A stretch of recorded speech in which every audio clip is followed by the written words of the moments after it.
Muy buenas tardes, tengan todas y todos ustedes bienvenidos a este diplomado en pensamiento crítico electoral.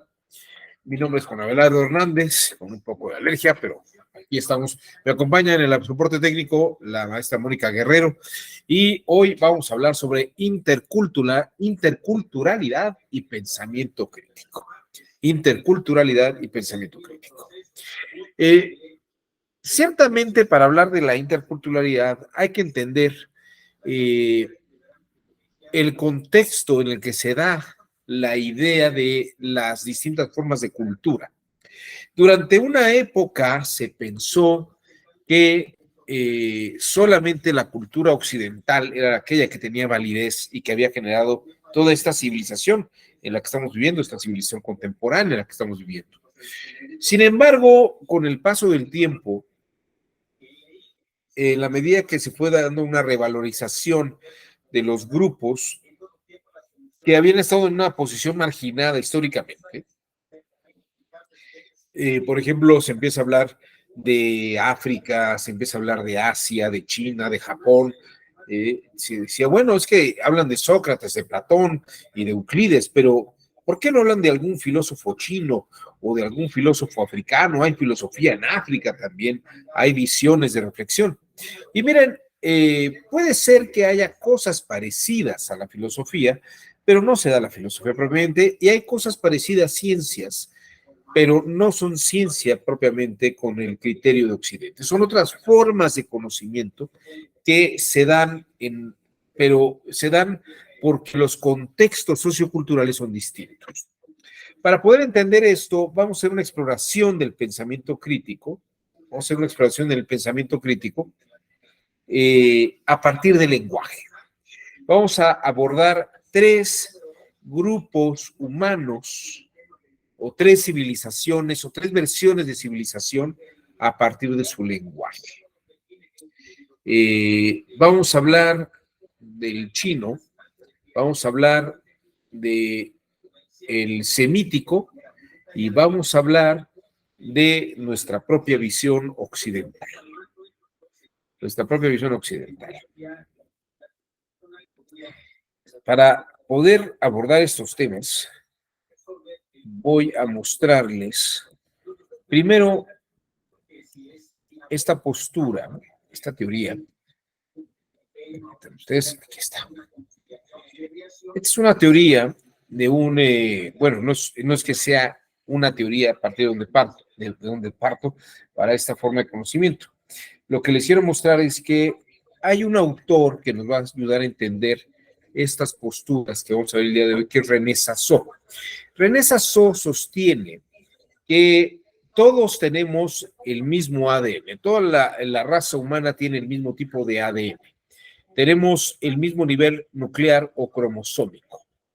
Pero dice René Sassot que a partir de el incorporar ese ADN a ejercicios lingüísticos, de habla, de expresión, a pintura, a percepción del entorno, a un contexto sociocultural, ese ADN se modifica y genera una forma de percepción psíquica, de percepción mental del mundo. El tercer nivel, el nivel psíquico, es producto del primer nivel cromosómico sometido a un programa de adaptación orgánica. A eso vamos a llegar en unos momentos más. Esto que dice René Sassot desde un punto de vista de la psicología, lo habla Karl Mannheim en su libro Ideología y Utopía, en el cual aborda la idea de que nosotros tenemos un pensamiento lógico o razonamos en razón del grupo al que pertenecemos, ¿no? Dice, cuando se están inculcando desde la infancia los mismos significados de las palabras y los mismos modos de inferir ideas a todos los miembros de un grupo, no pueden darse en esa sociedad procesos divergentes de pensamiento. Y por esta idea, una situación se constituye como tal cuando la definen del mismo modo todos los miembros de ese grupo. Y pertenecemos a ese grupo porque propiamente entendemos cualquier concepto y cualquier significado concreto contiene la cristalización de las experiencias de ese grupo como ese grupo las percibe, ¿no? Entonces, esta es la idea del pensamiento crítico en la multiculturalidad. Respetar y comprender por qué hay diversas formas de cultura. Para empezar, habría que decir también incluso qué significa cultura. Octavio Paz refiere a la cultura, dice, es una palabra que tiene un origen agrario. Y cultura se refiere a toda actividad que tiene como objetivo el crecimiento de elementos en el campo. Por eso hablamos de la agricultura, la apicultura, la ganadería o la cultura ganadera, en cuanto que los seres vivos pueden ser canalizados, orientados por algunas formas de comportamiento. Y eso es cultura, que es muy distinto a tecnología en el sentido de que la tecnología es sobre cosas inertes, cosas que no están vivas. La cultura es sobre seres vivos. Por eso la agricultura atiende a los vegetales o a los seres vegetales que crecen en los campos y también a los animales que crecen y se desarrollan en los campos, y que propiamente el desarrollo cultural es el desarrollo de los seres humanos como seres vivos que no son fabricados, sino que son orientados en un desarrollo de esa corporalidad. Entonces, lo que les quiero mostrar a continuación es que dependiendo de esos factores culturales, nuestras formas de razonamiento varían y se modifican. Si ustedes me permiten, voy a hacer un pequeño experimento. Les voy a poner un pequeño experimento y vamos a hacer algunas preguntas. Voy a hacer algunas preguntas sobre el video que van a ver ustedes a continuación. Pongan mucha atención.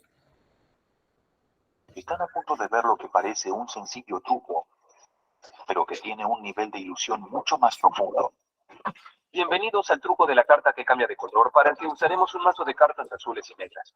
La idea es muy simple. Sencillamente distribuiré las cartas frente a Sara y le pediré que elija y separe alguna de ellas sobre la mesa. De acuerdo. Elegiré esta carta de aquí. Excelente. Sara pudo haber elegido cualquier carta del mazo, pero ella decidió elegir la que ahora está hacia abajo sobre la mesa. Le pediré que mire la carta y nos diga cuál es. La carta que elegí fue el 3 de tréboles. El 3 de tréboles, excelente. Ahora la devolvemos al mazo. Desplegaré el mazo de cartas sobre la mesa hacia arriba y con solo chasquear los dedos, la carta de Sara aún tiene el dorso de color azul. Lo más asombroso de todo es que el resto del mazo ahora tiene el dorso de color rojo. Y este fue el asombroso truco de la carta que cambia de color. Muy bien. Vamos a ver.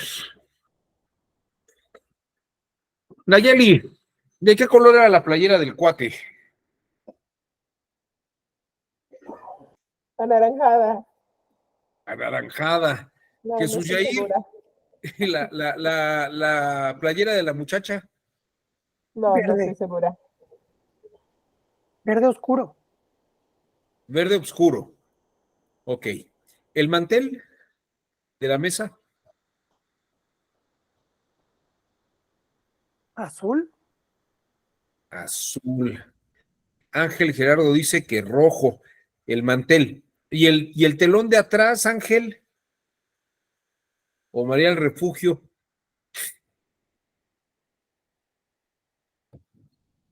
Piedad Alejandra, ¿te acuerdas de qué color era el mantel? Bueno, les voy a volver a pasar el video. Este video tiene 4 cambios. El cuate tiene una camiseta verde y luego negra. La muchacha tiene una playera de una blusa verde, no, tiene una blusa negra y luego verde. El mantel primero es oscuro y luego es como caqui, claro, como un capcito muy suave, claro. Y el telón de atrás primero es azul y acaba siendo rojo. 4 cambios, pongan ustedes atención.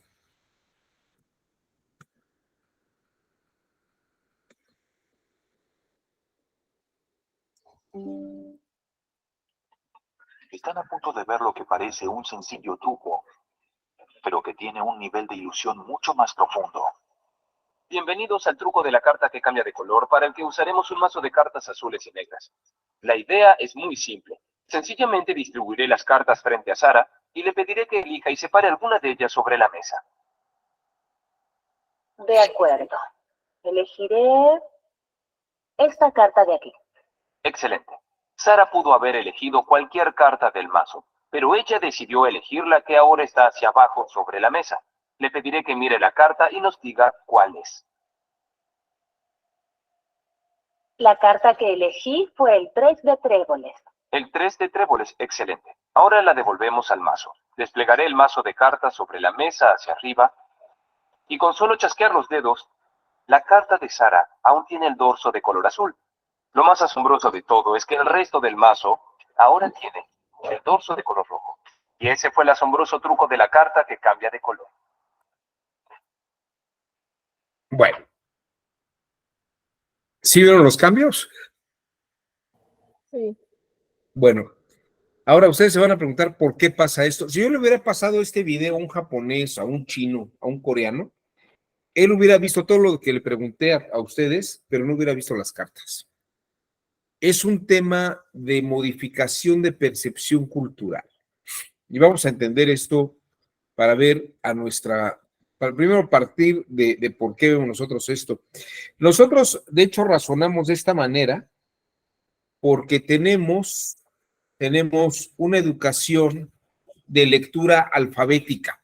Tenemos 2 ojos y hacemos un trabajo estereoscópico, porque tenemos 2 ojos, para leer letra por letra. Fíjense, nuestros ojos apuntan a un punto de fuga, que es cada una de las letras. Cuando vemos un libro, a ver, aquí tengo la revista.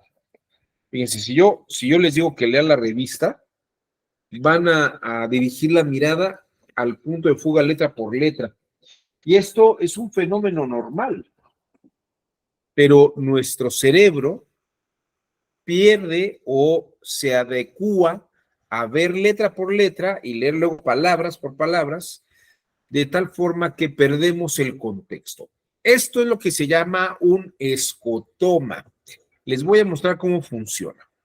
Aquí tenemos 4 baloncitos de fútbol americano. Tal vez no sepa que son balones de fútbol americano, pero si los ven un poquito más con detenimiento, van a ver que sí son.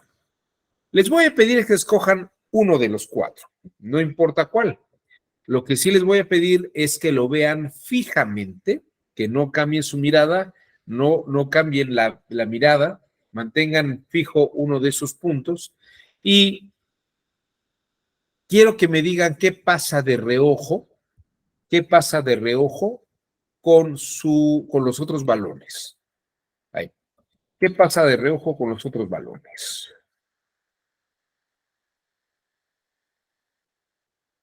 Vean fijamente uno de ellos y díganme qué pasa de reojo con los otros. Desaparecen. Desaparecen, ¿verdad? Pero no desaparecen, tú los desapareces. Esto es lo que se llama un escotoma. Y esto ocurre porque nuestra mirada precisamente está acostumbrada, la mirada occidental, está acostumbrada a ver con este punto de fuga. Nosotros vemos las cosas a esa visión de punto de fuga.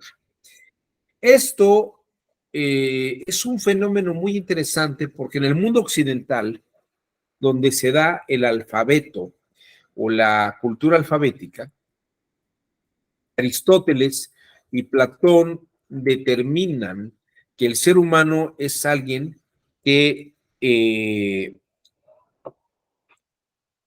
tiene una naturaleza en razón de lo que ve. De hecho, la palabra antropos, dice Platón, significa el que examina lo que ha visto. Anathrei aopope. Y Aristóteles, por su lado, habla sobre el conocimiento en razón de la vista. Y de hecho, él habla de la teoría como la actividad de ver contemplativamente las cosas. La teoría es la empresa intelectual del mundo occidental. Nosotros aprendemos a ver el mundo de cierta forma, dependiendo del ambiente cultural en que estamos, pero Aristóteles pensaba que todos pensaban de la misma manera. Para él, nuestra mente es una tabula rasa, un pizarrón en blanco, el cual se va llenando de las cosas que vamos percibiendo en el mundo. Para Platón, nosotros tenemos ciertas ideas que reconocemos cuando vemos lo que hay en el mundo. Bertrand Russell dice, gracias a el alfabeto, fíjense, gracias al alfabeto y a esta idea de ver una cosa con punto de fuga y perder el contexto, desarrolla en los seres humanos de Occidente las ideas esenciales de substancia y accidente, de esencia y categorías. Dice Bertrand Russell en su Historia de la Filosofía Occidental. La única definición del término categoría en Aristóteles es expresiones que en ningún aspecto son de significado compuesto. Esto parece querer decir que toda palabra cuyo significado no se compone de los significados de otras palabras significan sustancialidad. O sea, por ejemplo, Sócrates. Sócrates puede ser triste, alto, bajo, inteligente, feo, guapo. Esas cosas no son sustanciales. Sócrates sigue siendo Sócrates, pero todo lo demás puede cambiar. La esencia de una cosa parece haber significado aquellas de sus propiedades que no pueden cambiar sin que pierda su identidad. Entonces, la esencia es lo que hace que una cosa sea lo que es. Sócrates puede sentirse feliz a veces triste, unas veces sano, otras enfermo, puesto que estas propiedades cambian sin que deje de ser Sócrates. Sócrates es la substancia, ¿no? Y lo demás no son parte de su esencia. Esto es solo una conveniencia verbal, dice Bertrand Russell. La cuestión es puramente lingüística. Una palabra puede tener esencia, pero una cosa no. Esto tiene la esencia de la taza, pero porque decimos taza, taza llena, taza vacía, pero es un tema lingüístico. Lo que pasa es que en Occidente tendemos a reificar las cosas, a darles una naturaleza de cosa y a partir de eso le damos una esencia. Con estas características, el mundo occidental, que tiene esta mirada con puntos de fuga, desarrolló una ciencia a partir de ver el mundo. Si ustedes recuerdan, estas eran las ideas que vimos con el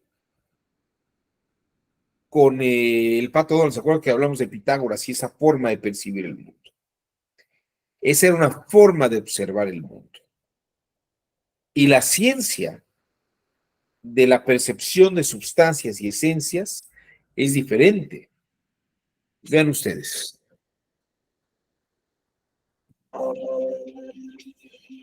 Cuando los occidentales ven objetos, los separan de sus entornos. Al verlos de esta manera, simultáneamente interpretan su significado. Descubrimos que los occidentales mostraban más actividad en la circunvolución temporal media del cerebro. Esa es la parte del cerebro que está asociada con la conexión del significado de los objetos. Los occidentales separan los objetos e interpretan su significado. Análisis, analía. Análisis es separar e interpretar. Métodos estadísticos. se origina en el proceso de separación. Para entenderlo o explicarlo. Los occidentales perciben a los objetos a través de este análisis, el cual realizan por instinto. La palabra ciencia surge de este concepto y significa separar. Ciencia es la raíz que significa separar. Esta separación es vital para los occidentales. Los antiguos escultores griegos ejemplificaron este proceso de análisis. Creían que la belleza de un objeto surgía de la proporción exacta de cada una de las partes.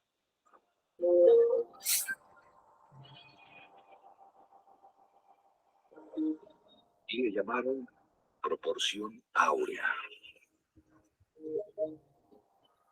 Esta proporción áurea estaba presente en todas sus esculturas. El uso de la palabra razón surge de ese principio.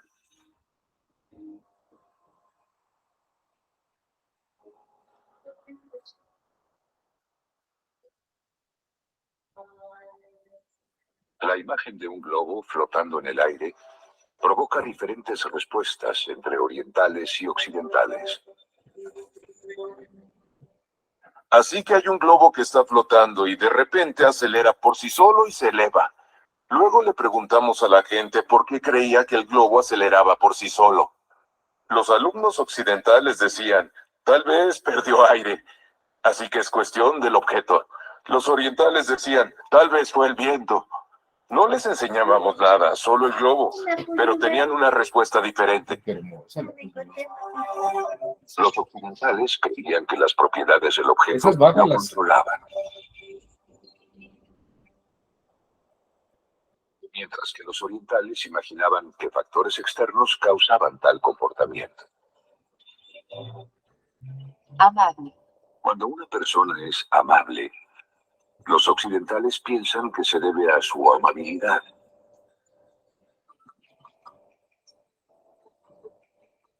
La psicología occidental está equivocada. Cuando una persona se comporta de cierta manera, ven que una persona se comporta amable. Dicen que es porque la persona es amable. Y si alguien actúa descortés, la persona es muy grosera.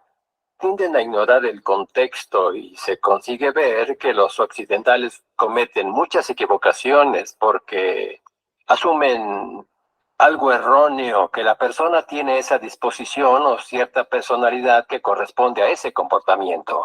Así que generalizan demasiado porque solo prestan atención a eso, asumen que la razón del comportamiento es causa de ciertas propiedades que llevan consigo mismos.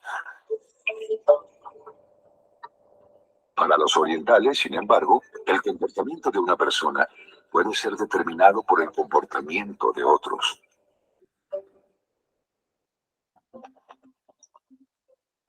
Los orientales sobreanalizan la situación del objeto, ya que la situación determina sus propiedades.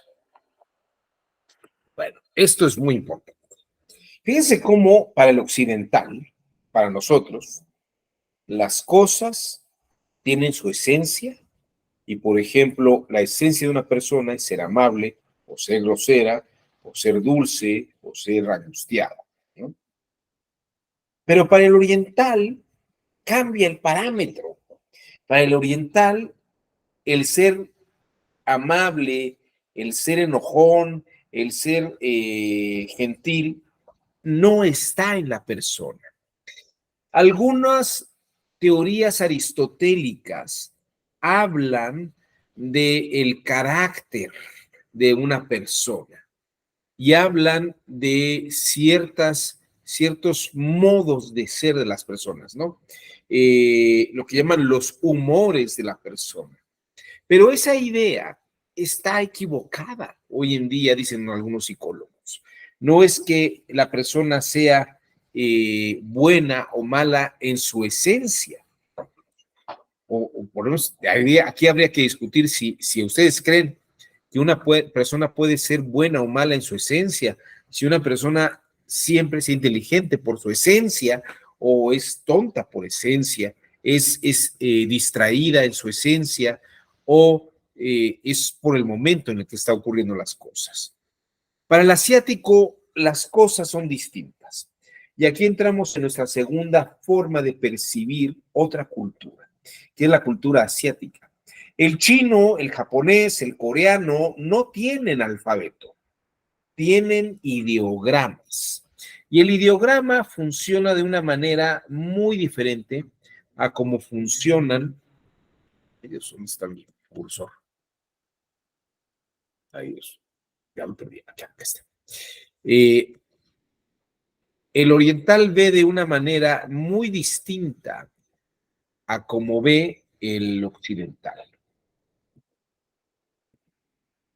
Este es un método que se llama chino fácil, Chinese easy o Chinese. El chino fácil. Chino fácil. Fíjense ustedes, estos son los bloques de un juego que se llama Lego, pero yo creo que algunos los han visto en algunas tiendas.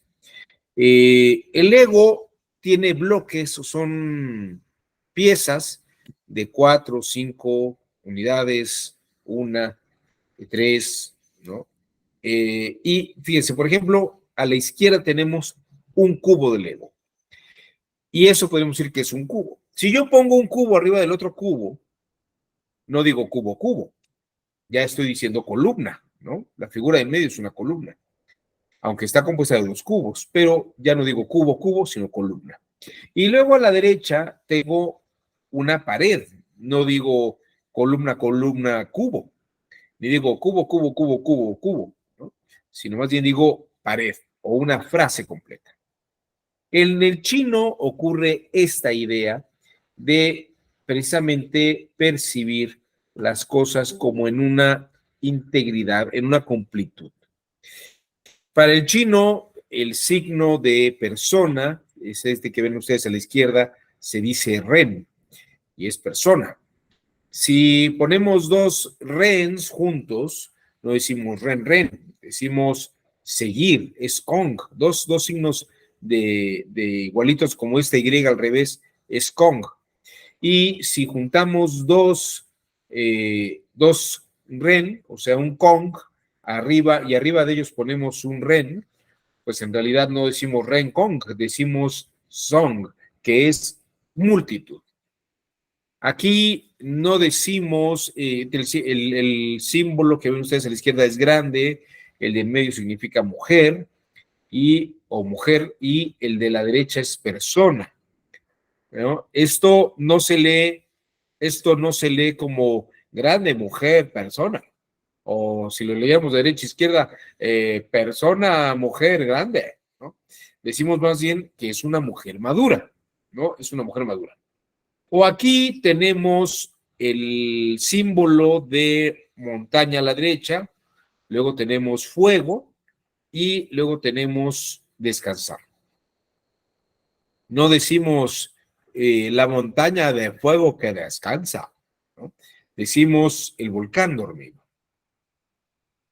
Pero el chino no lee las cosas por separado, sino que ve la cosa integrada como un todo. El día de hoy hasta chino van a aprender. Les voy a pasar un pequeño pasaje de un método que se llama Chinese Easy, para que vean ustedes cómo razona el asiático.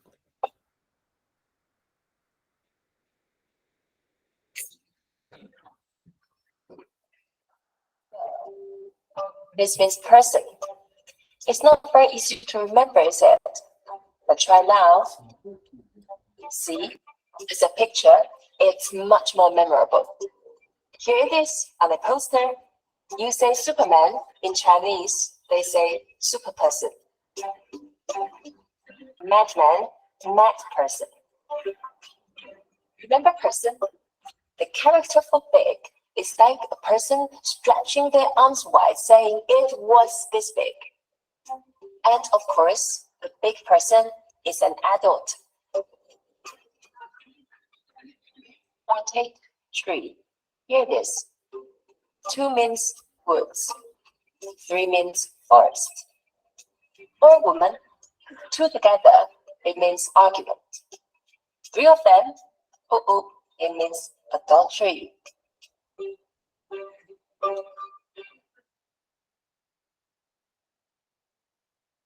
What is this? That's a person, just like a person going for a walk.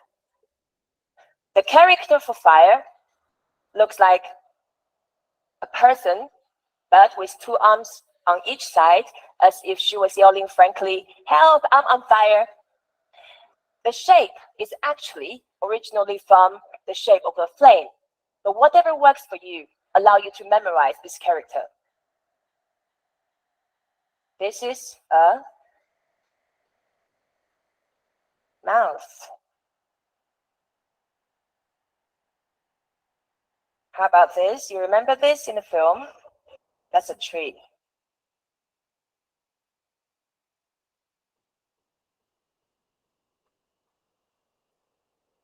This is a mountain.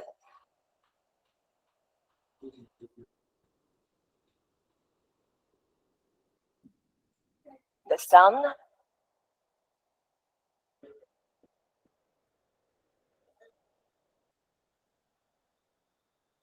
The moon.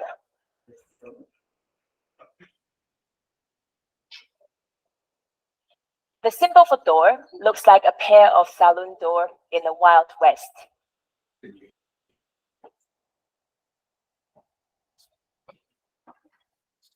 This is a roof with a chimney.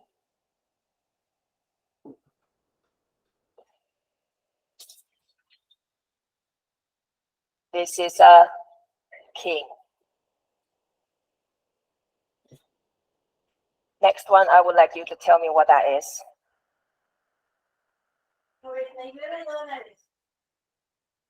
This is water. So what you saw in the video is what I had done until last summer. And from now, we are going to use the animations to show people not only how to recognize each character, but also how to write each character with the correct stroke order. Once you know the top several building blocks, you are able to carry on constructing many more characters.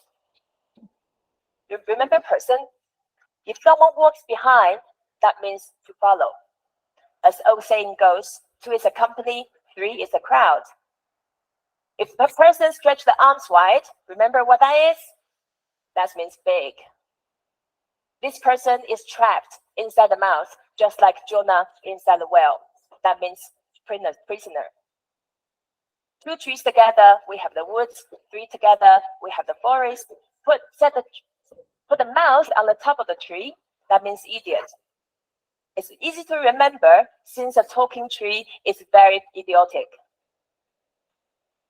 In ancient China, there was no Starbucks. People rested against the trees.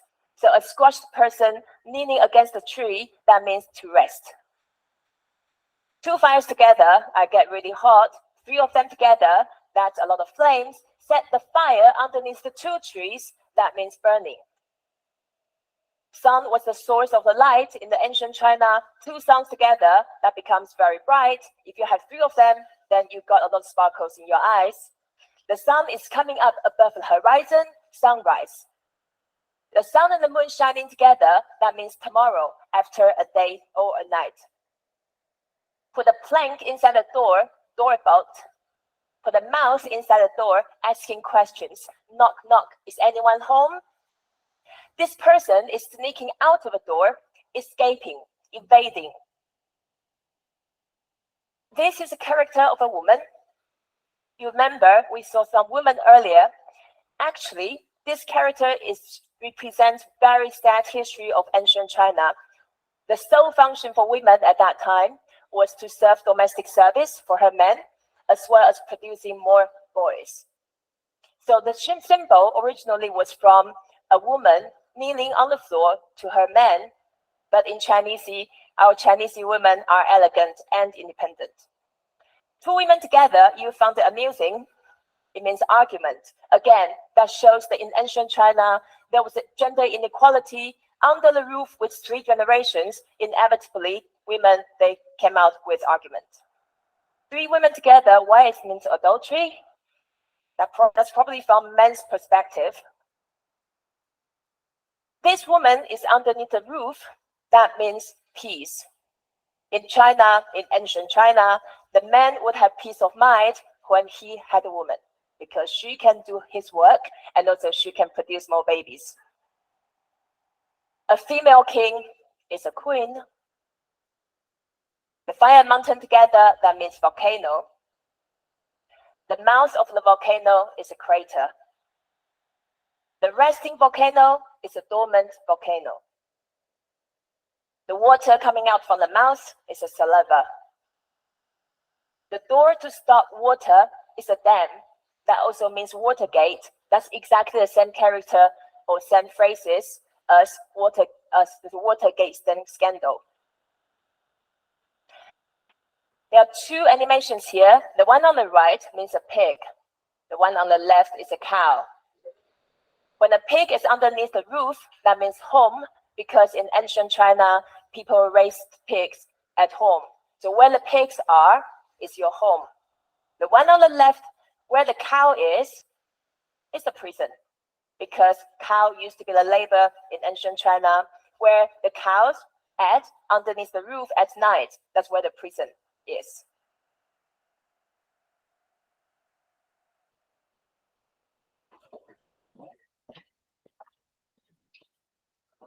Bueno, como ustedes verán, aquí se da un fenómeno sumamente interesante en cuanto a que uno aprende a ver en globalidad. Si ustedes me preguntan, ¿cómo hubiera visto el coreano a las cartas? El coreano no ve las cartas. Ve las cartas entre los personajes, el hombre y la mujer, con el telón atrás, con el mantel, pero incluso si le preguntan cuál es el número de la carta, dicen, pues había una carta allí, pero lo veo en esta pluralidad de cosas. Voy a hacer una conexión con otra forma de lenguaje que quiero que vean ustedes cómo se parece más este lenguaje oriental a un lenguaje de pueblos originarios. Por ejemplo, tenía yo una amiga que era de origen mije y le decía su abuela, un día que fue a visitarla, le decía en otomí, perdón, era nieta de una mujer otomí, y la mujer otomí le decía en otomí, ve al lugar donde habita el agua y dime cómo está. Y mi amiga pues sabía la traducción de lo que estaba diciendo la señora, pero no entendía a qué se refería. Hasta que una tía de ella le dice, le da la interpretación, le dice, quiere que vayas a ver el tinaco, porque parece que ha estado faltando el agua y quiere saber qué tanta agua hay. Pero es que en otomí no existe la palabra tinaco, ni existe la palabra volumen del agua. La figura lingüística en otomí es ir al lugar donde habita el agua. Los tzotziles que viven en San Juan Chamula, que hablan tzotzil, estos tzotziles, cuando, esto me lo platicaba una persona que estaba en el Instituto Nacional Electoral, decía que necesitaban sacarle las credenciales de elector a los habitantes de San Juan Chamula. No les podían decir que se fueran a tomar la foto, porque en tzotzil no existe la palabra fotografía, y tomarse una foto menos. Entonces, encontraron la forma, ven y asómate al reflejo. Es la forma de traducir e interpretar, ven, queremos que te asomes aquí porque te vamos a tomar una foto. Estas son formas lingüísticas de situaciones complejas y que redondean toda una realidad.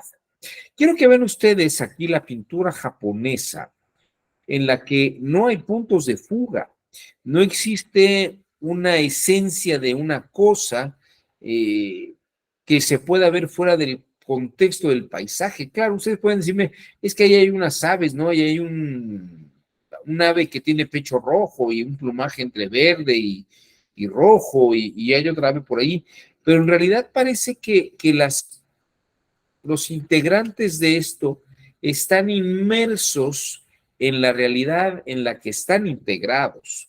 Pues sí, ahí hay un árbol y se ve una montaña y unos arbolitos más pequeños allá, pero tenemos perspectiva. O sea, fíjense ustedes que yo veo un árbol más grande, es que está más cerca.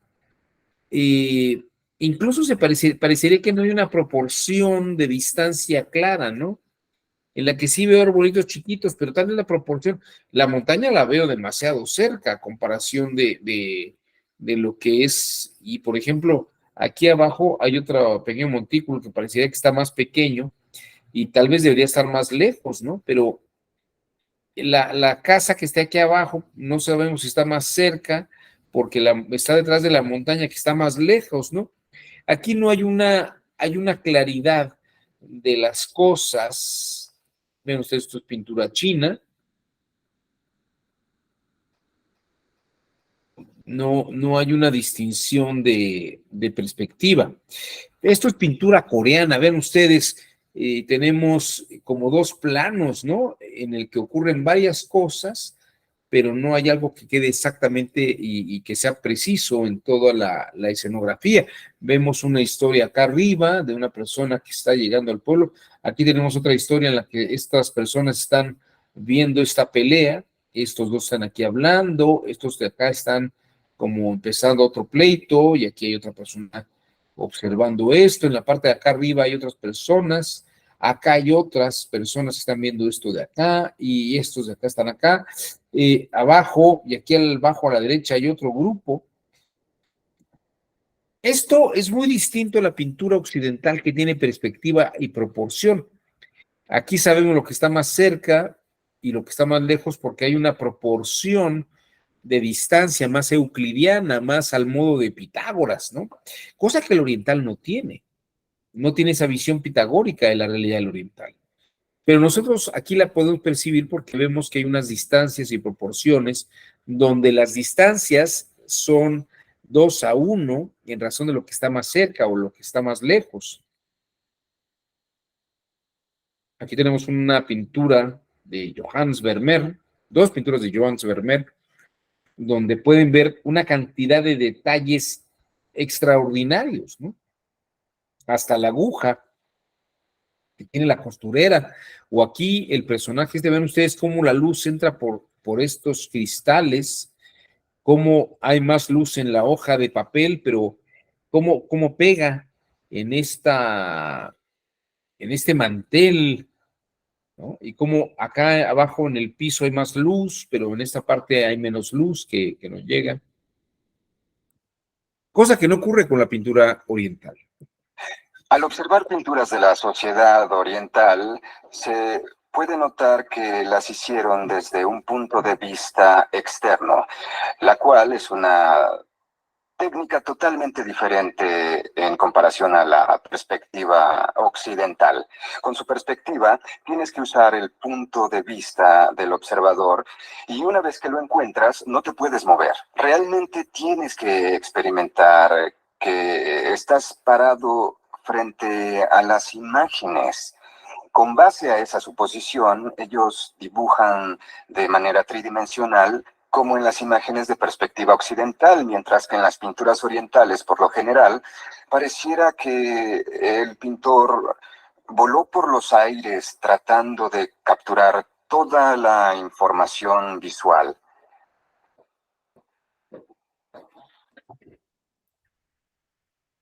Una vez que han visto esto, regreso a la pintura coreana, pero ahora vean ustedes esta pintura.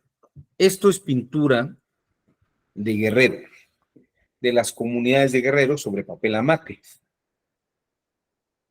Vean ustedes esta pintura coreana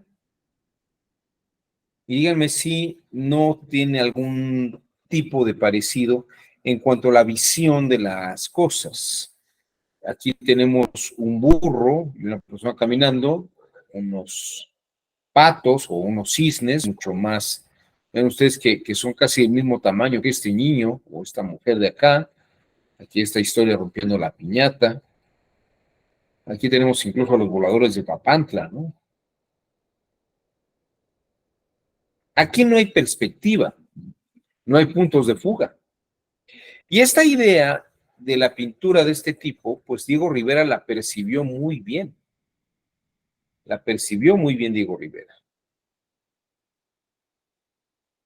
Vean ustedes, estoy mostrándoles cómo el pensamiento crítico no es que juzgue como más o menos valioso una cultura frente a otra. El pensamiento crítico más bien nos ayuda a entender por qué alguien entiende las cosas de una manera y otros lo entienden de otra. Y tienen que ver con estas influencias culturales, que solamente ahorita estoy hablando del lenguaje. Todos tenemos el mismo cromosoma, la misma cantidad cromosómica. Pero ¿qué pasa? Que si yo a un oriental lo pongo a ver pintura de este tipo, a escuchar el lenguaje oriental, que es más verbo que sustantivo, en las lenguas asiáticas hay más verbos que sustantivos. No hay una percepción de desarrollo de esencia y substancia. Ven las cosas en conjunto, no ven las cosas individualmente. Y esto ocurre, nosotros sí vemos las cosas individualmente, no porque nazcamos con ese proceso en nuestra mente, las mentes son iguales. Lo que pasa es que desde chico aprendemos a hablar con sustantivos, no con verbos o pocos verbos, y aprendemos a leer alfabéticamente. Entonces, ¿qué es lo que tenemos a la mano? Tenemos a la mano una cultura que nos lleva a ver el mundo de cierta forma y al oriental lo lleva a ver de otra. Aquí les voy a mostrar un pequeño documental. Es un documental de como 5 minutos, 6 minutos, de unos investigadores de la Universidad de Michigan.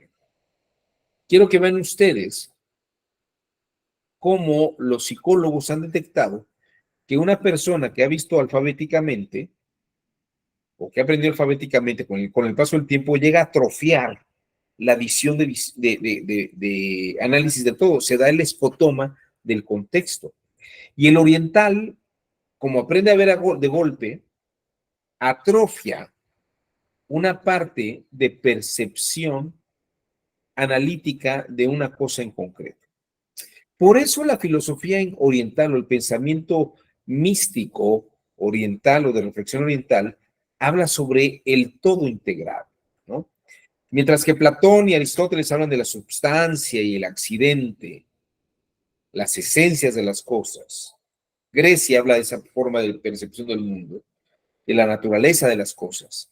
Para el oriental, todo está integrado en conjunto. Los sauces florecerán y cantará el ave.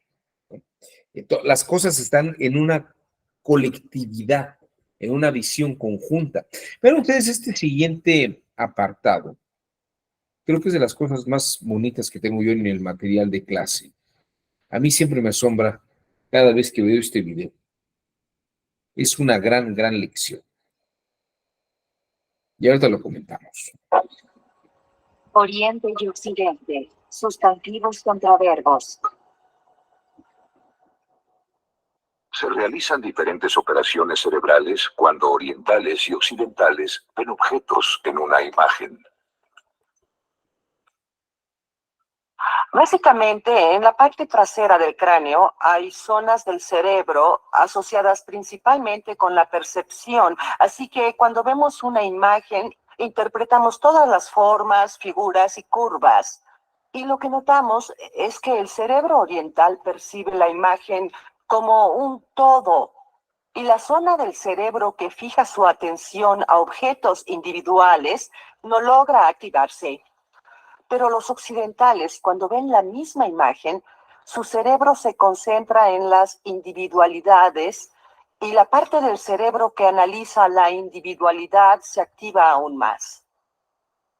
Mientras que los orientales ven la imagen como un todo, los occidentales ven objetos por separado.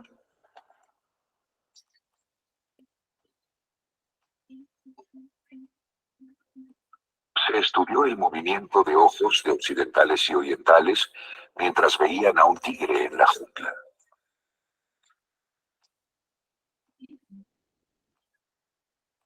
Lo que notamos es que los occidentales se concentran en los objetos sobresalientes. Pasan casi todo el tiempo viendo al tigre, por ejemplo.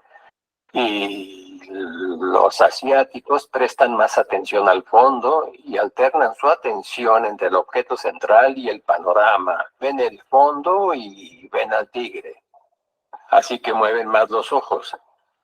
Mueven más los ojos entre el fondo y el objeto. Ven más el fondo y ven más la relación entre el fondo y el objeto central. Ese es el efecto. Para el pensamiento oriental, la propiedad del objeto varía en relación al lugar en que se encuentre. Así que perciben de diferente manera a un tigre que está en el zoológico o en el circo de uno que está en la jungla. La propiedad del tigre depende del lugar donde se encuentre. A este entorno se le puede llamar campo. Los objetos pertenecen al campo que los rodea, a lo que llamamos situación.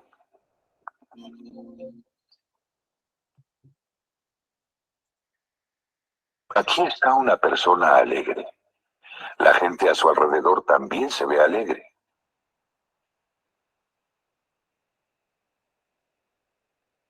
La gente al fondo de la segunda imagen luce molesta. Así que la persona sonriente al centro podría estar alegre.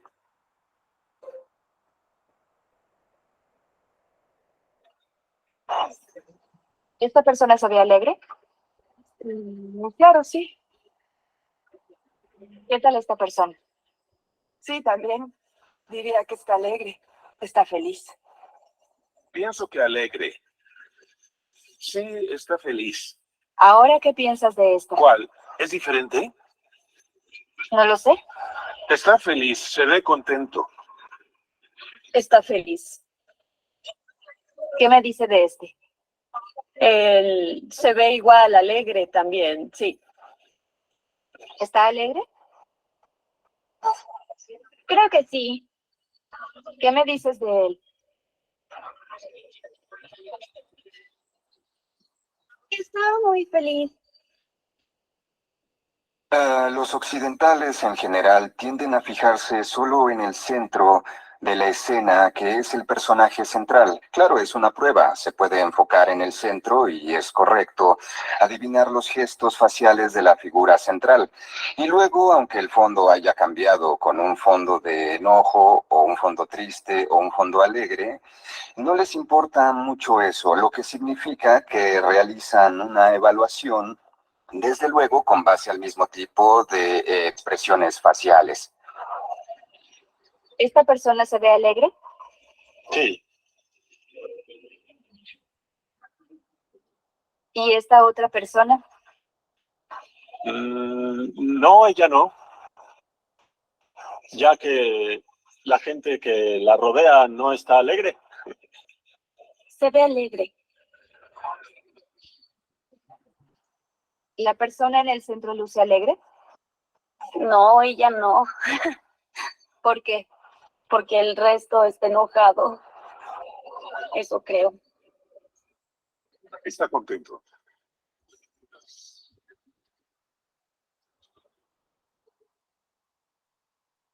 ¿Y este otro? Parece que está enojado, ¿Por qué? porque solo uno está sonriendo.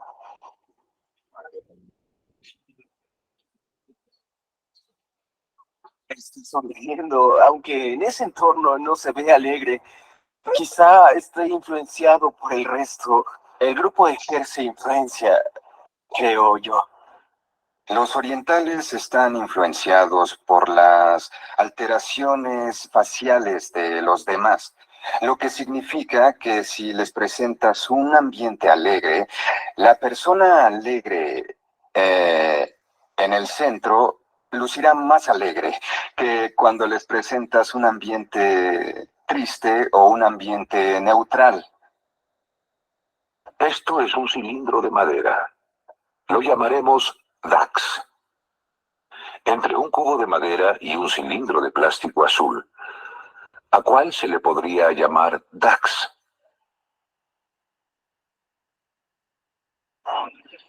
Esto es un DAX. Dax. ¿Cuál es DAX?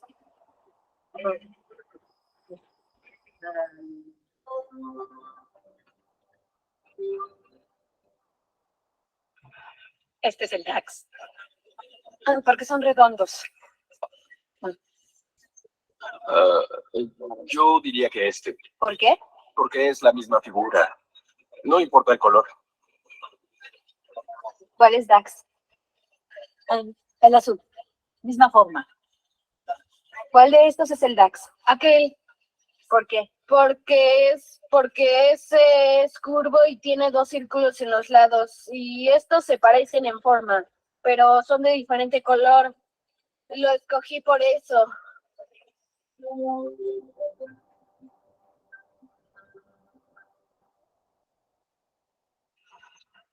Este. ¿Por qué? Porque es el mismo material. Este. ¿Por qué? Porque tiene la misma textura. Este. ¿Por qué? Porque los dos son de madera. Este es de madera y este también. Aquel. Sí. ¿Por qué? Es que son iguales.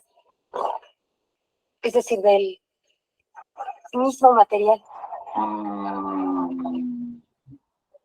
El de madera. ¿Por qué? El material es igual. ¿Otra razón? No. ¿Misma naturaleza? Así es. Sí. Este. ¿Por qué? Es que los dos están hechos del mismo material. Este es, ¿Por qué? aunque son diferentes figuras, no tienen que ser iguales.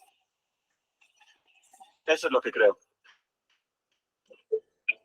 Esta diferencia entre el razonamiento oriental y el occidental se puede resumir como la diferencia entre objeto y sustancia.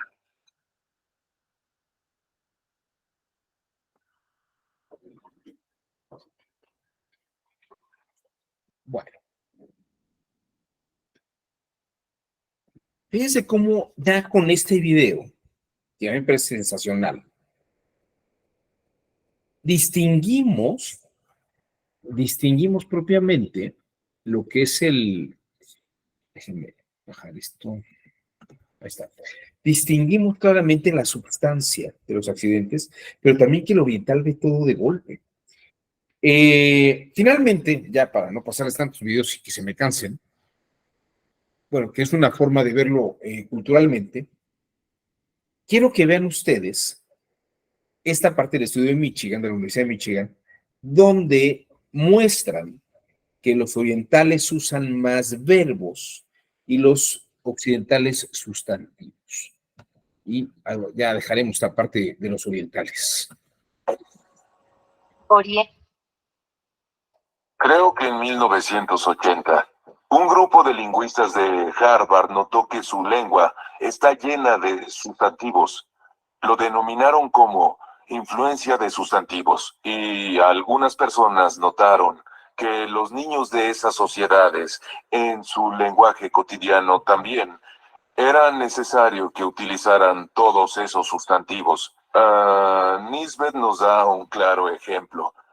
Cuando en un supermercado ve que una típica madre occidental le dice a su pequeño bebé, ¿qué es esto? Una manzana. ¿Qué es esto? Una naranja. Sustantivos para todo.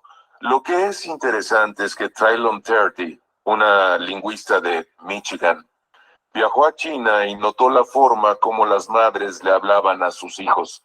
Notó que solo eran verbos como siéntate, corre, come, haz esto. Todo se resume en acciones. Y que es una pregunta interesante. ¿Cuál es el resultado de esas diferencias culturales?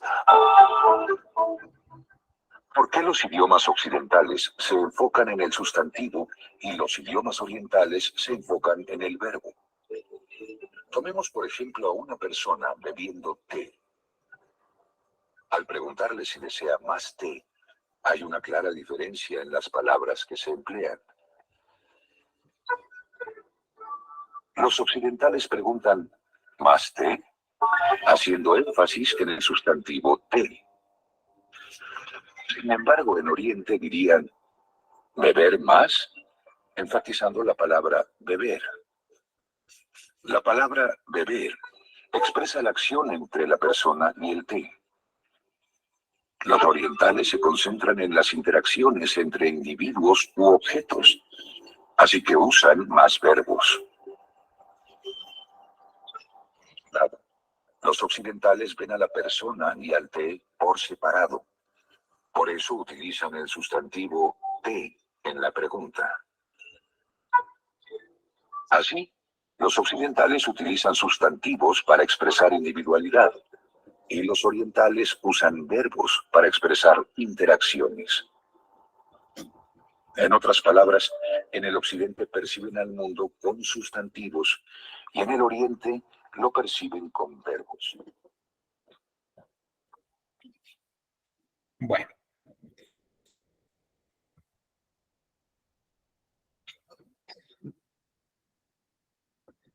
¿Dudas, comentarios hasta aquí? Vamos a adentrarnos en una cosa más, nada más para complementar. Quiero que vean ustedes, por ejemplo, el Código Penal japonés. Vamos a ver el Código Penal japonés.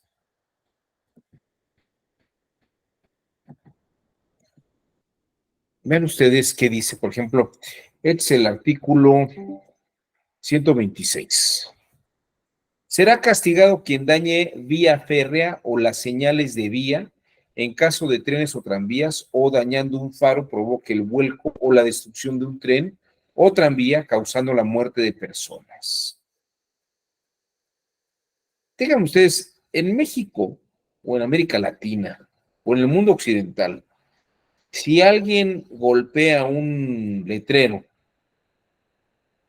y lo destruye, y luego pasa un camión, no ve el letrero y va al barranco, ¿nos pueden culpar por las muertes de todas las personas que no vieron el letrero? Del chofer que no vio el letrero y cayó al barranco. Vean ustedes cómo piensa esta gente. Esto es solamente como muestra un botón, para que vean ustedes por qué tal vez traemos más gente de España o de Europa, porque tal vez la forma de entender el derecho de estos orientales no se parece nada a lo que hacemos nosotros. ¿O qué piensan ustedes? Fíjense que esto es un verdadero ejercicio de comprensión de interculturalidad. ¿Podemos discriminar y decir que es menos valioso o más valioso?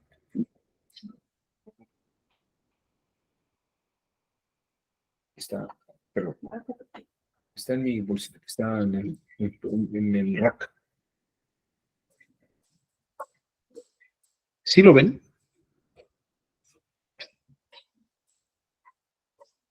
Queda claro esto que hemos estado viendo. Estamos hablando de los orientales y de los occidentales, pero todavía les preguntaría, piensen ustedes, ¿no ocurre algo parecido? Ángel Gerardo dice, otro ángulo para visualizar las cosas. Piensen ustedes incluso en la forma en que los pueblos originarios resuelven problemas. La forma en que el pueblo originario resuelve problemas coincide con esta visión de las cosas. ¿Es más occidental o es más oriental? ¿Es más analfabeta o es más alfabetizado? Y analfabeta no quiere decir que sea inferior, ¿eh? Analfabeta es que no usa alfabeto. El oriental, el japonés, el chino son analfabetas. No usan alfabeto, usan ideogramas. Entonces hay un nivel de analfabetismo importante. Pero eso no da superioridad ni inferioridad. Quiero que comparemos, si no hay comentarios hasta aquí, vamos a, déjenme ver si alguien más. Bueno, Ángel Gerardo nada más dice otro ángulo para visualizar las cosas. Bueno, si les parece, vamos a echarle un vistazo a una tercera o una cuarta civilización. Si tomamos en cuenta que estamos analizando también los pueblos originarios de América, vamos a ver, aquí hay varios artículos. Miren, esto es interesante. ¿Ven ustedes cómo en Estados Unidos se resuelve esta operación con números arábigos? ¿Cómo la entiende un hindú? ¿Y cómo la resuelve un chino? Todos llegan al mismo resultado, 11.536. Pero vean cómo lo desarrolla el occidental americano, el hindú, cómo va haciendo un desglose. Y el chino hace una suma de 112 más 3 y luego multiplica 12 más 3. O sea, quita las centenas. Vean ustedes cómo el chino es más sintético. El hindú es todavía un poco más detallado y el anglosajón separa todo, ¿no? Miren, este es uno de los textos de Byung-Chul Han, menos conocido, es este coreano que escribe en alemán. Dice, por ejemplo, Wesen, que es permanecer en un lugar, que tiene que ver con Wissen, con conocimiento y sabiduría. Wesen tiene que ver con la diosa Vesta, que es la diosa del hogar. Entonces, permanecer en un lugar es como estabilidad y lo que alguien quisiera tener en su vida, estabilidad, tener una casa, tener algo ahí mismo. Y la idea de ousia griega, que es substancia, la realidad, es lo que coincide con los bienes y las cosas. La ousia es lo que tiene esencia o lo que tiene substancia en sí mismo, ¿no? En cambio, para el oriental, fíjense ustedes, ser esta especie de X que está arriba del ideograma es una mano que toma esto que está acá abajo, que es un trozo de carne, el pedazo de carne. Ser es algo que toma cosas materiales, que en ese caso parece que el Wissen en alemán, que es el permanecer en un lugar, es exactamente igual que atender hacia las cosas materiales, ¿no? Lo que yo puedo comer, lo que puedo tener.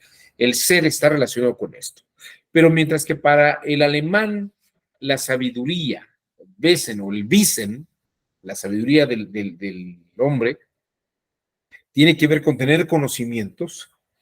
Para el oriental, fíjense lo que significa. Los sabios se movían donde no hay puerta ni aposento. Miren, aquí está el ideograma de puerta que lo aprendieron ahorita en chino, ¿no? Aquí está el símbolo de moverse. Ahí van las patitas moviéndose. Se mueven donde no hay puerta y no hay aposento. Esto es como una casa. Moverse a las puertas y moverse a los aposentos. O sea, alejarse donde no hay puertas y alejarse donde no hay aposento. Eso sería sabiduría. O acá, los sabios se movían a ningún lugar. Los sabios se mueven hacia donde no hay nada que tocar. A ver. Aquí comenta María del Refugio, me parece que los orientales son simplificados por todo. Yo estoy de acuerdo, María del Refugio, efectivamente, pero porque lo ven todo integrado, lo ven todo simultáneo, ¿no?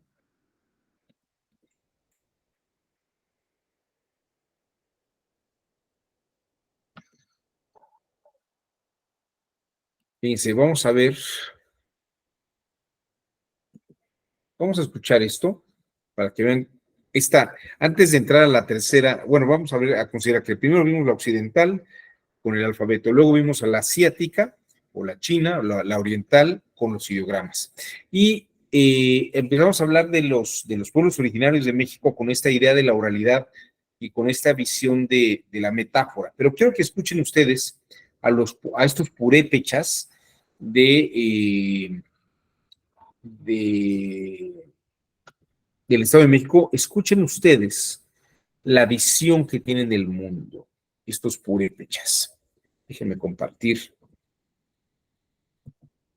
Esto van a ustedes a escuchar una historia de cuando alguien se metió a Cherán, que este poblado en Cherán, donde se meten unos taladores de árboles, y aquí sin que la gente piense, planear, organizar nada, pues van haciendo las cosas como que se les ocurre, ¿no? Ponen cohetes, tocan con las campanas, la gente va. Fíjense, sobre todo escuchen lo que dice al principio esta muchacha. Dice, va con su abuela y le dice, mamá, curé a una persona con los conocimientos de medicina que me diste. Y entonces ella, la abuela le dice, tú no curaste a nadie. Lo curaron las hierbas, el agua, el fuego. Tú solamente analizaste todo esto, ¿no? La muchacha tiene una visión un poco occidentalizada en que yo hago lo que la medicina tradicional me dice que es lo que hay que hacer. Entonces yo curo. Pero para la abuela, que tiene esta mentalidad mucho más de ancestros, de los antiguos, las personas no hacen las cosas. Son la naturaleza misma del mundo y del entorno la que hace las cosas. Ella solamente forma parte de ese hacer, ¿no? O sea, la naturaleza cura, fuego, agua, hierbas, y a la persona que hace todo junto, pero no es la persona en sustancia la que hace las cosas, sino la que está en ese actuar. Escuchen ustedes. Aquí se hace en las fiestas, se van a empezar a juntar la comisión del pueblo, los que están encargados del castillo. Entonces ellos se van al bosque y ya van a buscar el árbol que necesitan, pero esperan el día lunar, cuando la luna está llena, porque dicen que al caer el árbol no se debe de tronar. Entre todos lo bajan y lo traen hasta el centro de la plaza. Esa es la ceremonia o el ritual que hacen precisamente para que levanten el castillo en la fiesta.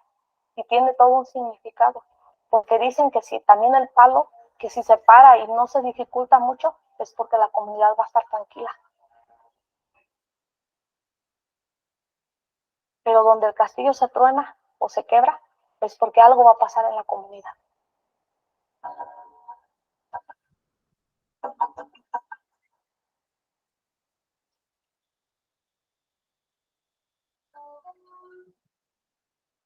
Nosotros apreciamos los árboles, nosotros apreciamos las plantas, porque Cherán es una comunidad que hay mucha gente que conoce sobre la medicina tradicional y pues aprecia las plantas, aprecia los animales, aprecia esto que sale de los árboles para precisamente pues curar.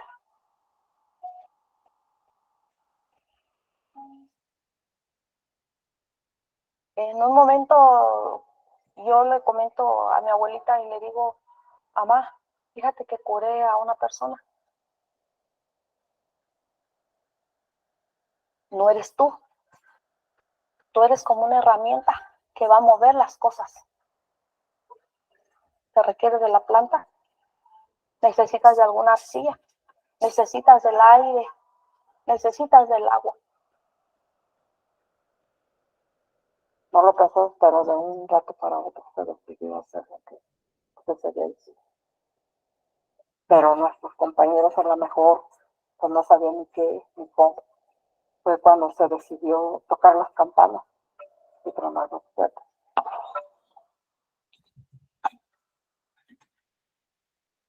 Y pues ese día sonaron las campanas muy temprano, que eran las 7:30 de la mañana. Y ya fue pues, una alarma pues que no estaba bien. Ya después como a las 8:30 de la mañana yo vi que pues era una multitud de gente. Se contaron bastante. Jovencitos que no sé de dónde saldrían tanto. Eran los que arrimaban piedras, palos para defender. Fueron las únicas armas de nosotros. Nosotros no teníamos ningún arma. Y fue así como se detuvo a la gente.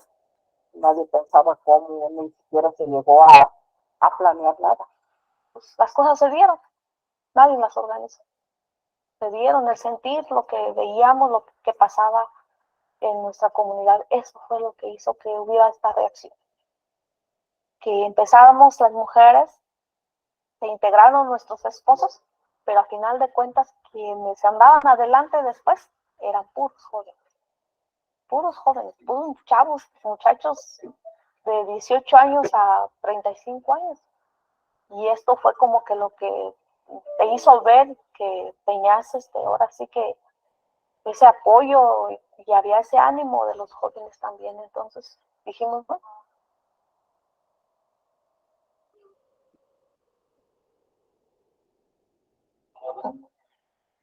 Las fogatas surgen, pues ahora sí, como en medio de defensa. Recordamos bien 189 fogatas que nadie dijo dónde se pusieran, que nadie dijo cómo se organizaran, pero luego fueron dando como una homogeneidad en toda la comunidad, salían, las familias se unieron, convivieron y de alguna otra manera sirvieron. Y allí platicábamos cómo le vamos a hacer. Primero, la seguridad en ese momento. Los alimentos que se habían escaseado y todo esto que nos empezó a llevar a una reflexión y pues a una preocupación también, ¿por qué no decirlo? Nos preocupábamos, con decirte perdimos la noción del tiempo. Nosotros no sabíamos a qué horas eran, porque a veces dormíamos en el día, a veces dormíamos en la noche y ya, se había perdido la noción del tiempo. Pues ahora sí que estábamos como autosecuestrados, nosotros aquí no podíamos salir a ningún lado. Duramos un año así, porque incluso hasta escondida salía de la comunidad. A veces íbamos caminando, así para encontrarnos con un autobús en algún lugar y caminábamos de noche. Y así es como empieza, desde la fogata, la organización desde la fogata, después en los barrios se determinaba y después todos los barrios se juntaban y lo que se determinaba allí, qué es lo que se iba a hacer, es cómo avanzó el proceso. Pues para nosotros fue eso la clave, organizarnos y a través de la organización, pues limpiar la comunidad, sacar a quienes estaban haciendo el mal y pues recuperar nuestro territorio. Y aquí en Cherán siempre se plantará la flor de cempasúchil ofrendada a nuestros caídos.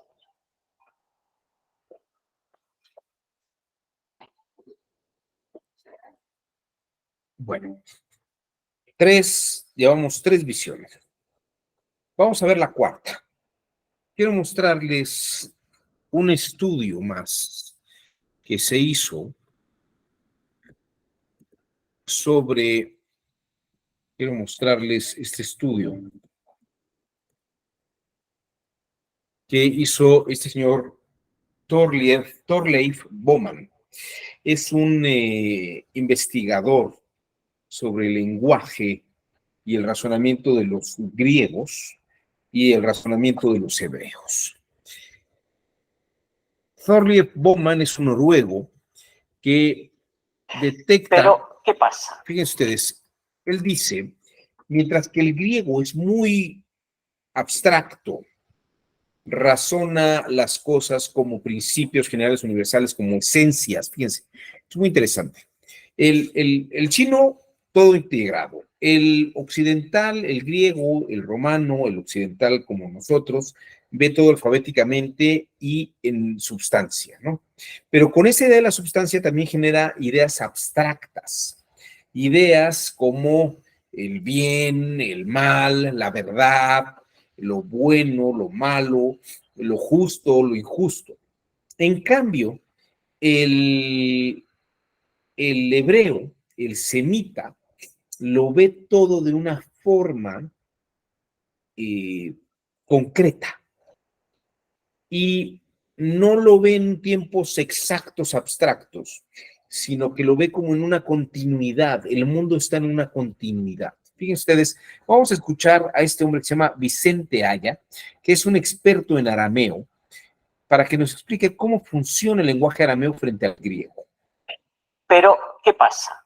Que por mucho que hagamos un esfuerzo de retraducir el griego evangélico según las claves del mundo semita, hay algo en el griego que se resiste, porque el griego forma parte de unas lenguas indoeuropeas que tienen una serie de concepciones de la vida muy abstractas, y todos los idiomas semitas, y aquí tenemos presente el mayor especialista en España de lengua semítica de la Universidad Autónoma de Madrid, que me corrija el profesor Albert si estoy diciendo algo equivocado, frente a las lenguas indoeuropeas, las lenguas semíticas son muy concretas, muy sensuales, muy plásticas. Y las lenguas indoeuropeas son muy abstractas. El bien, el mal, la libertad, la verdad, todas esas palabras a Jesús le caían grandísimas, sencillamente porque hablaba arameo. O sea, hay un límite en la propia lengua de lo que puedes decir y de lo que no puedes decir. Las ideas abstractas no se dicen en arameo, ni en árabe, ni en hebreo. Porque todo es muy concreto, muy material, muy sensorial, muy sensual, muy colorido. Todo tiene forma, todo tiene existencia, nada es el ser. Las cosas existen, pero nada es abstracto. Claro, solo eso hace que una relectura del Evangelio en clave semita te baje de la teología a la vida. Esta es quizás la consecuencia más bonita y más interesante de la relectura de los evangelios en clave semita, y es que Jesús deja de hablar de dogmas y deja de hacer teología y te habla de la vida. Fijaos el Padre Nuestro. ¿Qué he dicho? He dicho, y no nos metas en situaciones difíciles. Nesiuna, la tentación. No, la tentación no. Esa situación en la que uno dice, madre mía, ¿cómo salgo de esta? Como yo de esta conferencia, ¿no? ¿Cómo salgo? Una prueba, una dificultad, una nesiona, o la pásanme en villa, sino que líbranos de el mal, de lo malo, del maligno, no, de lo que nos entristece, de lo que nos hace daño, de lo que nos debilita. Villa es lo que te hace más débil. Y líbranos de nuestros pecados. Bueno, ahora creo que se dice de nuestras deudas, bien por el Vaticano, porque literalmente Haubain son deudas. Hauba es deuda, pero deuda económica. Las hipotecas, líbranos de las hipotecas. Qué bonito que rezáramos. Ese es el Padre Nuestro de Jesús. Bueno, ahí tienen ustedes un muy bello ejemplo de lo que dice Vicente Aya. El griego habla en tiempos exactos, igual que el latino, igual que nosotros. La persona se levanta, se sienta, permanece, toma lugar, envejeció o envejece. Y, por ejemplo, en hebreo no es tanto el tiempo exacto, sino que es un tiempo en continuidad. No se dice se levantó, sino levantándose. O no se dice se sentó, sino que vino a sentarse. O en vez de permaneció, estuvo permaneciendo. Fíjense ustedes qué expresiones. Estuvo permaneciendo, como que se da en la continuidad. Es una especie de gerundio, ¿se da cuenta? Fue tomando lugar en vez de tomó lugar. Fue tomando lugar, algo que va aconteciendo en el tiempo. En vez de envejeció, vino haciéndose viejo. Ven, escuchen ustedes las palabras, envejeció, así como ya, pasó. En cambio, cuando vino a hacerse viejo, uno ve el tiempo correr en esa expresión lingüística. Y fíjense, en hebreo, el nombre Yahvé no es, fíjense que esto es muy bonito, el nombre Yahvé lo traduce San Jerónimo del griego al latín con la idea de yo soy el que soy. Pero Yahvé en hebreo mismo es yo he estado siendo el que ha estado siendo, como en la idea de yo he estado siendo el Dios de tus padres que adoraron tus padres y que tú me sigues adorando y que seguirán adorándome tus hijos y tus nietos. Es un estado de continuidad. Y aquí es interesante porque mientras que el griego habla de la verdad en ese sentido de tiempo fijo, ¿no? En el que las cosas son lo que son y no hay forma de debatir. En cambio, fíjense, la palabra verdad en griego es aletheia, es lo que se desvela o se descubre, ¿no? Lo que se desvela o se descubre, lo que ya no está oculto, la cosa está en sí misma. En cambio, para los hebreos, la verdad es evolutiva, cambia de un momento a otro. Esto es interesante, lo que hoy es verdad tal vez mañana no lo sea, porque las circunstancias pueden cambiar, porque las cosas están en un continuo fluir y cambio de movimiento. Aquí vamos a escuchar a Dominique Aubier, experta en arameo y en hebreo. Primero se decía, en el ciclo de Cervantes no se decía Quijote, sino Quichotte. Entonces Quichotte significa, es una palabra aramea que está pronunciada en el resto del sábado de los judíos, Quichotte, Quichotte, Quichotte, que significa la verdad. No la verdad absoluta, sino la verdad evolutiva. La verdad evolutiva. La palabra Quichotte o Quichotte es verdad, pero en el sentido de la verdad que va aconteciendo, que va cambiando.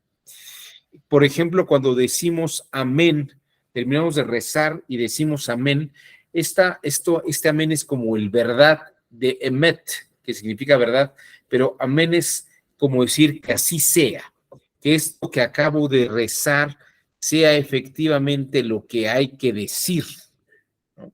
Lo que hay que decir y sostener. Bueno, esta idea de la verdad evolutiva es muy importante. Esto no existe para otros pueblos. Ah, qué caray. Perdón ustedes, pero es que parece que me sacó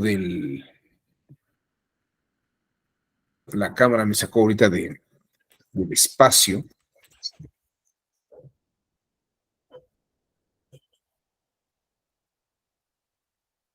Ustedes no ven mi imagen ahora, ¿verdad? ¿O sí ven mi imagen? No, no se ve nada, solo lo escuchamos. Sí. A ver, denme un segundo. Déjenme salir y regresar. No, me tarda un minuto, ¿eh?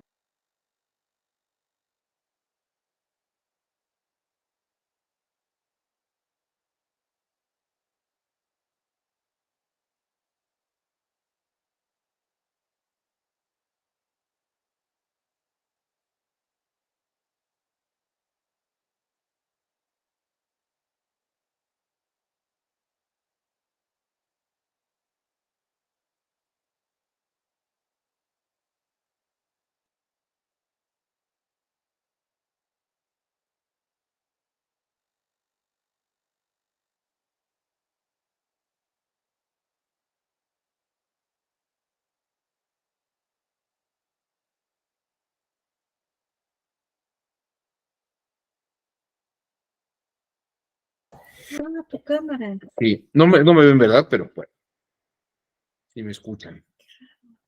Sí, está muy raro. No sé por qué. ¿Bien? No, pero muévelo para acá. Aquí estoy.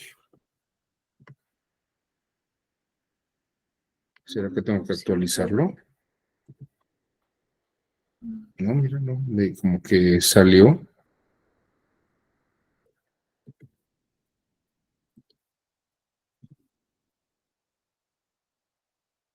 Bueno, te lo dejo así. O sea, primero se puso como morado y luego me sacó. No te deja acercarte. Bueno. A ver.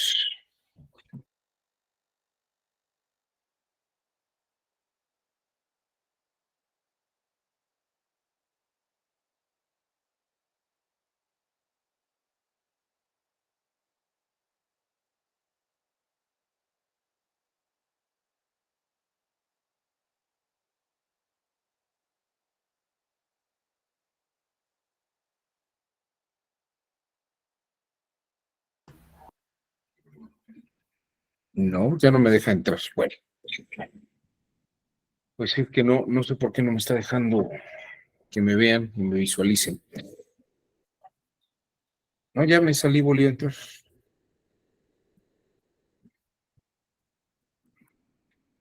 No sé por qué me falla esta. Bueno, pero sí me están escuchando, ¿verdad? Bueno, no sé, comentarios sobre estas formas de percepción. ¿Qué piensan ustedes? Hemos visto el hebreo semítico, el arameo, hemos visto el chino, hemos hablado de la visión de los pueblos originarios de México, y lo he comparado con nuestra forma de percibir la realidad misma de nuestra cultura y nuestra civilización. Como verán, hemos aprendido a vivir en la interculturalidad, porque ya no es que aceptemos una u otra forma, sino que tenemos que aprender a vivir en este universo de realidades diversas, de aperturas, de formas de pensamiento. Esto es un punto importante, porque en la interculturalidad simplemente hemos dejado de asumir que hay una única forma de verdad de ver las cosas, y tenemos que aprender a ver el resto de las cosas como igualmente válidas unas que otras.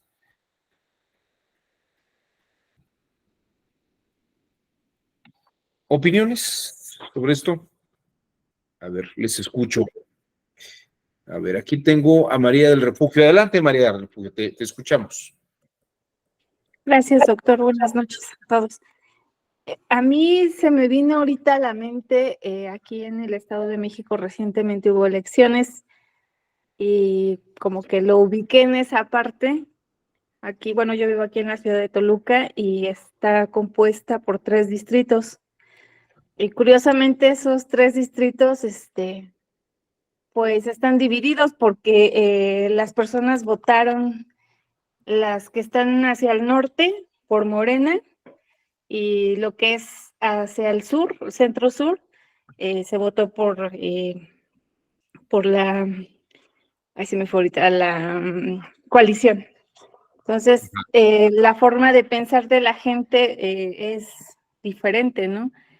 Y tanto en sur como en norte tenemos pues diversidad de personas que han venido a establecerse de otros estados, de otros municipios.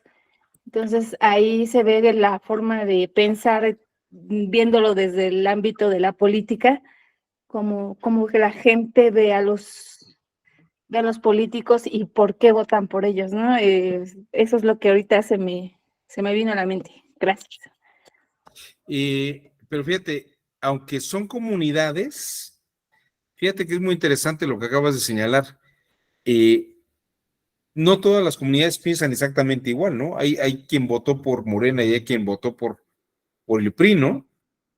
Sí, de hecho hacia el norte votaron por Morena y las comunidades que están hacia el sur votaron por PRI, o sí, más que nada por el PRI o por PRD. ¿Y a qué crees que se deba eso, María del Refugio? Pues no, ahorita bueno, no se me ocurre la razón, quizás es también el tipo de personas que se han ido asentando hacia esa zona sur, es más como gente que trabaja hacia lo que es Toluca, y los que viven en el norte están como más hacia la Ciudad de México. No lo sé, quizás pueda ser eso, o también la cuestión de no sé, la preparación o las circunstancias en las que se encuentran asentados, ¿no? Así es. Habría que ver incluso también cómo se van pactando las fuerzas políticas con ciertas comunidades. Hay varios intereses. En Chiapas durante 70 años siempre ganó el PRI las elecciones, hasta que ahora se pactó que fuera con Morena. Pero es interesante lo que está señalando, porque podemos hacer una especie de antropología electoral y Y precisamente estas son cosas que debe observar el pensamiento crítico, que es lo que está pasando allí. En la sesión de hoy solamente estaba hablando del campo del lenguaje, pero habría que considerar otros aspectos culturales inmersos ahí. Puede haber una tradición política importante en estas formas de percepción que tenemos en la actualidad, ¿no? Muchas gracias por el comentario, Manuel Refugio. No sé si alguien más quiera comentar algo al respecto.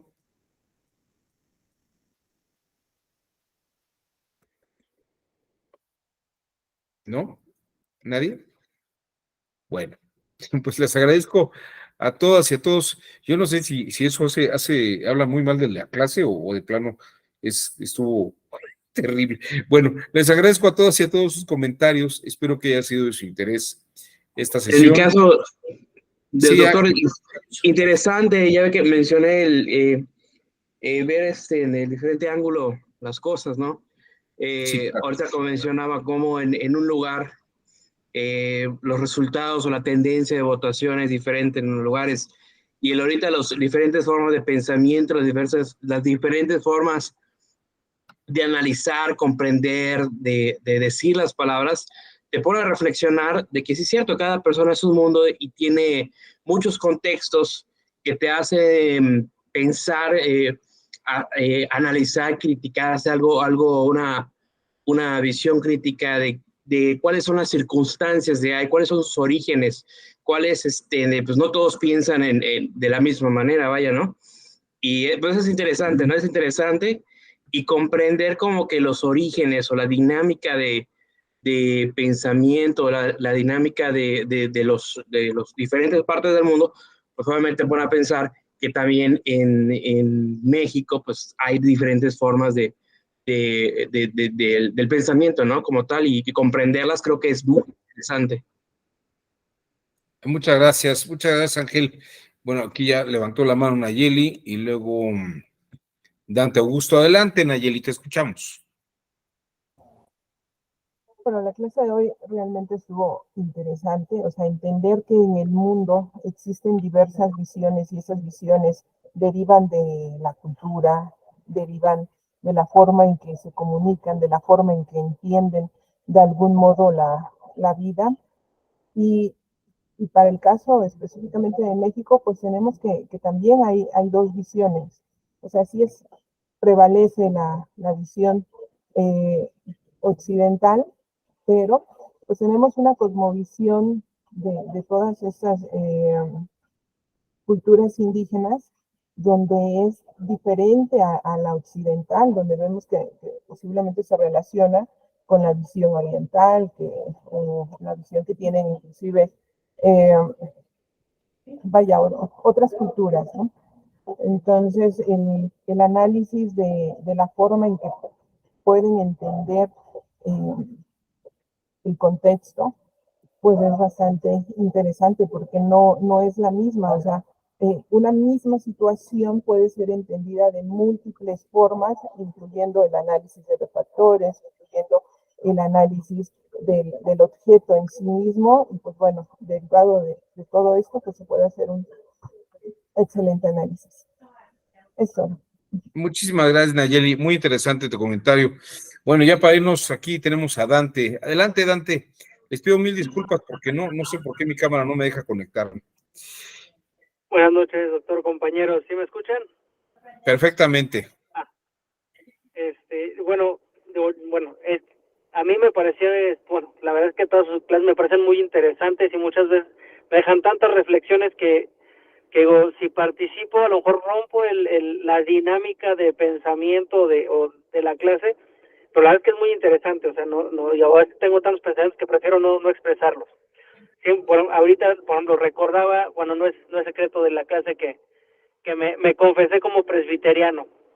En alguna vez estaba yo estaba yo en mi culto, y justamente hablaban de un pasaje de la Biblia en el que Jesús le da de agua a una mujer samaritana.